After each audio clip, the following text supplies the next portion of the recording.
नमस्कार साथियों, मैं आशुतोष दुबे। साथियों, आज बात करने आया हूँ 69,000 शिक्षक भर्ती में जो सामान्य वर्ग के कैंडिडेट्स हैं, उन्हें बहुत ही जागरूक होने की ज़रूरत है। अगर वो थोड़ा सा भी अपना संतुलन खोते हैं या थोड़ा सा भी गलत डिसीजन लेते हैं तो ये जान लीजिए मुकदमा कमज़ोर करने में उनका योगदान हो जाएगा।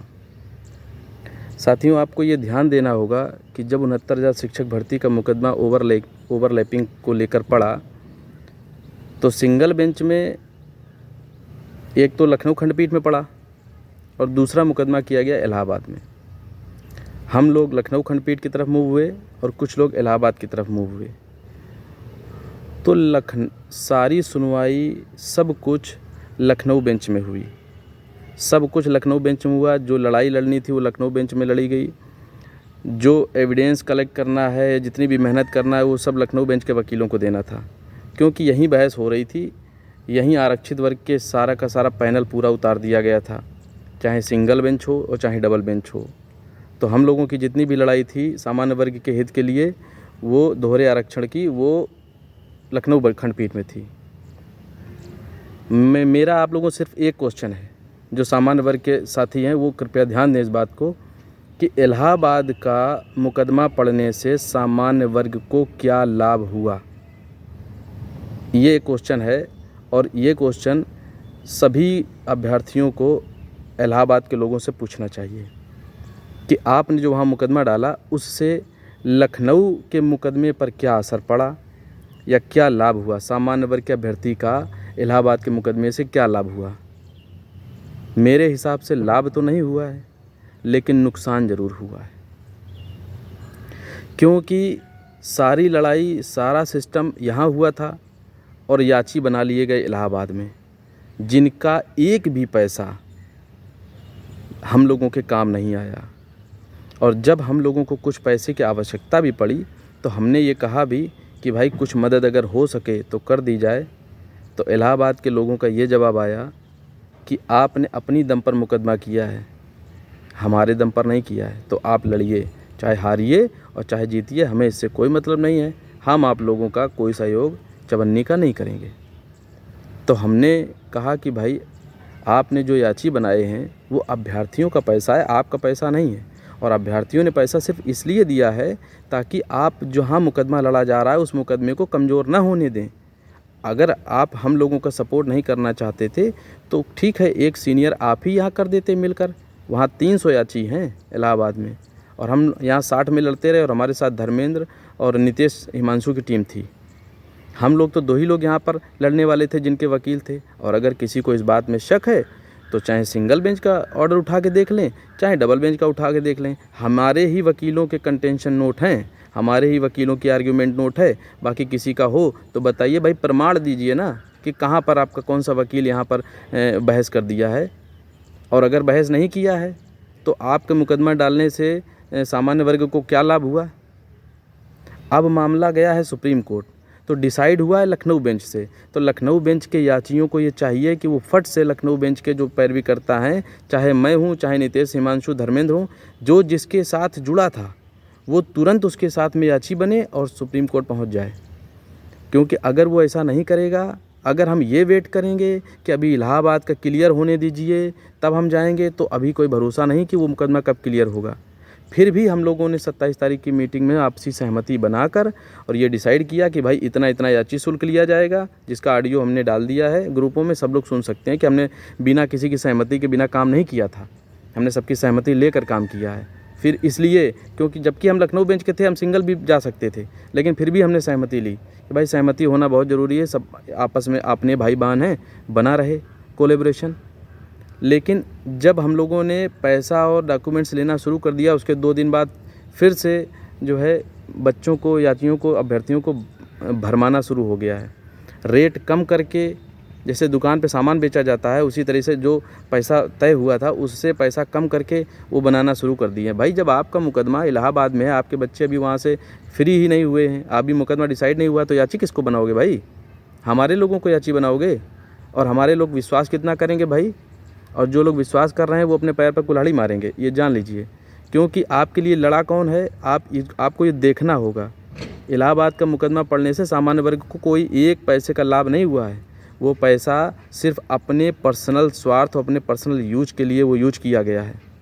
और हम लोगों को जो पैसा मिला है, हम लोगों ने वकीलों में लगाया है। भाई मुकदमा चाहे फेवर में आए या अपोजिट आए, दो ही चीज़ें मिलती हैं, हार या जीत। ठीक है, सिंगल बेंच में हमको जीत मिली, हम लोगों ने मेहनत की, सिंगल बेंच में हमको जीत मिली। डबल बेंच का परिणाम हमारे पक्ष में नहीं आया। तो कम से कम नीयत देखी जाती है। नीयत ये देखी जाती है कि क्या इस आदमी के अंदर पैसा खर्च करने की नीयत है, क्या इस आदमी के अंदर वो नीयत है कि ये वकील ला पाएगा। परिणाम तो दो ही होते हैं ना, या तो हार या जीत। तो परिणाम जो मिलना था वो हम लोगों को मिला, लेकिन कम से कम हमारी ये नीयत तो थी कि हम हर डेट पर जाकर अपना वकील वहाँ खड़ा करते थे। उन लोगों की जो नितेश और हिमांशु धर्मेंद्र भाई की टीम थी, उन लोगों का वकील तो कम से कम उन लोगों ने पैसा तो खर्च किया वकील के लिए। अब ऐन मौके पर कोई ऐसी कंडीशन बन जाती है कि वकील नहीं आ पाया। भाई कालिया साहब को कराने में मेरा भी समर्थन था। मैं यहाँ खुलेआम बोलता हूँ कि जब कालिया साहब की बात आई कि कालिया साहब को किया जाए, तो उसमें मैंने भी भाई कंट्रीब्यूशन के लिए कहा था कि मैं भी कंट्रीब्यूशन करूँगा, और मैं उनके समर्थन में था। अब वो बेचारे 10 डेट कम से कम वहाँ आए, लगातार बैठे रहे। राजन राय साहब सुनवाई ही नहीं कर रहे थे। तो अब बताइए उसमें वकील की क्या गलती है। उसके बाद उनकी तबीयत ख़राब हो गई, वो चले गए। लेकिन उनके जाने के बाद में विकल्प तलाशा गया ना। हम कहते हैं अनिल तिवारी सर आए, अनिल तिवारी सर को लाया गया तो फ्री में तो आए नहीं होंगे, पैसा तो उन्होंने भी लिया होगा ना। तो हम बात कर रहे हैं, परिणाम की बात नहीं कर रहे हैं, हम बात इसकी कर रहे हैं कि नीयत थी ना अच्छी, कि कम से कम हमारा वकील वहाँ रहे, और वो हम लोगों ने काम किया है। लड़ने वाले हम 2 लोग वहाँ थे, हमारी टीम थी और धर्मेंद्र भाई की टीम थी। तो जब हमारी 2 लोगों की वहाँ टीम थी और हम ही लोग वहाँ लड़े हैं, तो हमारा साथी इधर उधर जा कैसे सकता है। और अगर जो ये सोच के जा रहा है आप लोगों ने कम पैसे में याची बनाना शुरू कर दी है, भाई आप 500 रुपये में बनाने लगिए, हमें उससे कोई फ़र्क नहीं पड़ जाएगा। क्योंकि ये आप हम लोगों को कमज़ोर करने की साजिश कर रहे हैं। जनरल का अभ्यर्थी कमज़ोर हो जाएगा। और देखिए आरक्षण की तरफ से बड़े बड़े वकील वहाँ एपीयर हो चुके हैं, और ये दायित्व तो हम लोगों का बनता है, लखनऊ वालों का, कि हम लोगों को वहाँ एपीयर अब तक हो जाना चाहिए था। लेकिन ये हमारे लोगों की जो टांग खींची जा रही है पीछे से, जबकि सहमति ले ली गई है, उसके बावजूद भी ये काम किया जा रहा है कि हम लोगों का टांग खींचा जा रहा है। तो अब इस तरह से कैसे लड़ा जाए भाई। अभी मान लीजिए, एक आप लोग खुद से बताइए कि अगर अभी कल परसों ही डेट लग जाए, तो आपका वकील कहाँ है, आप वहाँ कहाँ उपस्थित हैं। आप वहाँ उपस्थित ही नहीं हैं, तो आप तो गेम से बाहर हो गए। और ऐसे ही भूमिका बनाते रहेंगे सब लोग कि ये हो जाए वो हो जाए, एक अकाउंट जारी किया जाए, वो अकाउंट जारी किया जाए। तो जब मीटिंग हो गई, सब कुछ तय हो गया,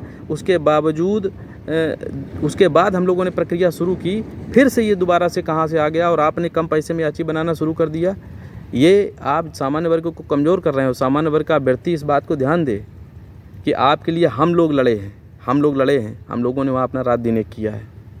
ठीक है, और जिन्होंने देखा है वो इस चीज़ को जानते हैं। अगर कोई न जानता हो तो आरक्षित वर्ग के जो लोग हैं, आप उनसे बात कर लीजिएगा कि आपके लिए वहाँ कौन लड़ा है। आपको पता चल जाएगा कि लड़ने वाले कौन लोग थे। नाम से पहचानते हैं, नहीं पहचानेंगे, अगर नाम से नहीं पहचानेंगे तो वकीलों के नाम से पहचान लेंगे कि ये उनके चैम्बर का आदमी है, ये उनके चैम्बर का आदमी है। तो ये बात सामान्य वर्ग के अभ्यर्थी को ध्यान देनी होगी। मैं आप लोगों से निवेदन करता हूँ, जितने भी लोग हैं सामान्य वर्ग के, वो सिर्फ जो हम दोनों लोग लड़ने वाले थे, या तो मैं या नितेश हिमांशु, इन्हीं लोगों के साथ जुड़ें अगर अपने पैसे का सही सदुपयोग चाहते हैं। वरना अपने पैरवीकर्ताओं से ये प्रश्न ज़रूर पूछें कि पैसा तो लिया गया होगा, लेकिन उस पैसे का सामान्य वर्ग के हित में क्या काम आया। कहाँ लखनऊ बेंच में उनका एक भी सीनियर था, उतार देते एक सीनियर, कम से कम हमको मजबूती मिलती, नहीं उतारा। तो अब हम लोगों को हमारे हाल पर छोड़ दीजिए। कम से कम सामान्य वर्ग के हित के लिए ये काम न करिए कि तुम कम पैसे में बनाने लगो, कोई कुछ करने लगे, कोई कुछ कहने लगे। ठीक है, हमने सबकी सहमति लेकर काम किया था। जिसको सबूत चाहिए वो मुझे कॉल कर ले, मैं सबूत दे दूंगा कि हमने सहमति लेकर ही काम किया है। मीटिंग में सब तय हो चुका था, सारी चीज़ें तय हो गई थी, उसके बाद पैसा भी तय किया गया। ठीक है, और सहमति लेने के बाद मैंने ये कार्य किया है। तो सामान्य वर्ग का जितना भी अभ्यर्थी है, मेरे साथ जुड़ा हुआ हो, चाहे नितेश और धर्मेंद्र हिमांशु के साथ जुड़ा हुआ हो, वो दोनों लोगों को ये ध्यान देना होगा कि भाई आप लोग जितने भी सामान्य वर्ग के अभ्यर्थी हैं, हम ही दोनों लोगों के साथ जुड़ें। नंबर हमारा है 97 93 90 48 39। इस नंबर पर कॉल कर लीजिए और मुझे संपर्क कर लीजिए। अगर आपका पैसा सही जगह लगना है तो समझ लीजिए कि आपको हम लोगों के साथ ही जुड़ना होगा, क्योंकि वहाँ आपने सिंगल और डबल में, भाई पिछला रिकॉर्ड देख कर ही तो आप लोग जुड़ेंगे। पिछला रिकॉर्ड उनका ख़राब है, सही नहीं है, चाहे कोई भी हो। 300 आदमी थे, 300 आदमी में वहाँ हम 2 सीनियर खड़ा कर देते अगर पैसा मिला होता, लेकिन हम लोगों को भाई कुछ नहीं मिला। तो हम लोग केवल लड़े हैं, हार जीत भगवान के हाथ में है। अब जो होगा सुप्रीम कोर्ट में होगा, लेकिन हम लोगों को बहुत ही जल्दी वहाँ अपीयर होना है। इलाहाबाद का मुकदमा नहीं डिसाइड हुआ है तो हम उनके साथ वेट नहीं कर सकते हैं। अभी कल को तारीख लग जाएगी तो हम लोग बाहर हो जाएंगे, बस फिर सब लोग भूमिका बनाते रहना। दूसरा एक और प्रकरण जो मेरे समक्ष आ रहा है कि कहा जा रहा है कि 5-5 हज़ार रुपया लिया गया और याची बनाया गया। ठीक है, 5-5 हज़ार रुपया लिया गया और याची बनाया गया।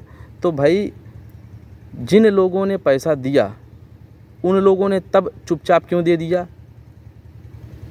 तब भी तो वो आपको बता सकते थे। जब आपके इतने ही तैसी थे तो तब वो आपको हवा नहीं लगने दिए होंगे कि हमको ही चुपचाप नौकरी मिल जाए, बाकी लोग टहलें।